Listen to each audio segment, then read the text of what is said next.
Awak umur apa? Dik, awak umur apa dik? 13. Makan tak ada? Dah. Sekolah lelaki ya? Sekolah lelaki ya? Dah. Betul? Kalau kat Sekolah bukan, sekolah lelaki ke? dah. Dah. Itu betul tak makan? Tak mau besar. Oh, besar. Bodoh. Hampa bodoh. Hampa tak pipa. Budak berhenti. Betul nak tengok TikTok gambar perempuan ni? Ha? Dah. Oh, anda tengok apa? Oh, dia tengok game lah. Hampa bodoh tu dua orang. Dia tengok game lah. Kan? Anak lah. Duduk. Tak sakit. Makit. Suka ayah lah. Suka. Suka lah bodoh takkan tak suka ayah dia. Kan? Betul tak?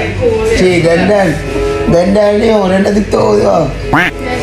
Okey, apa matlamat hidup orang? Matlamat hidup orang dah? Tak tahu. Tak tahu lagi boleh mati dah kalau tak tahu. Apa matlamat hidup orang? Umur 13 ni hang dah tahu dah matlamat hidup orang dah. Hang tak boleh tu wenang-wenang ni hidup macam tu lah. Sebab dunia ni keras ni. Tahu?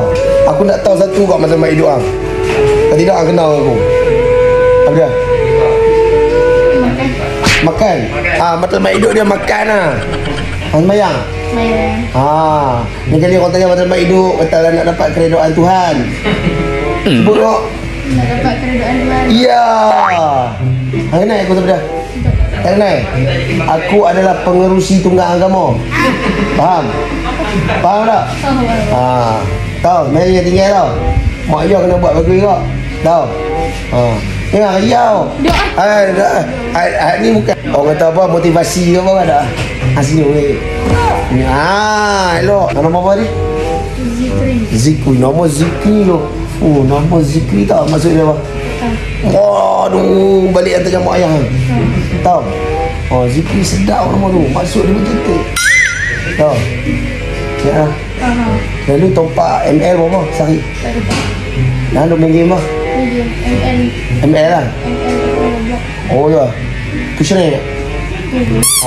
Lain kali kalau orang pergi raya kat rumah, kalau kawan-kawan ayah main, salam lah.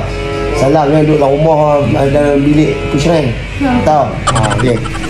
Buat kali-kali dik, yang mana tahu-tahu rumah. Yang mana tahu. Okey. Aku nak bagi RM50. Aku nak ingat RM50 sungguh. Hang follow TikTok aku tak? Tahu. Aku buka kau.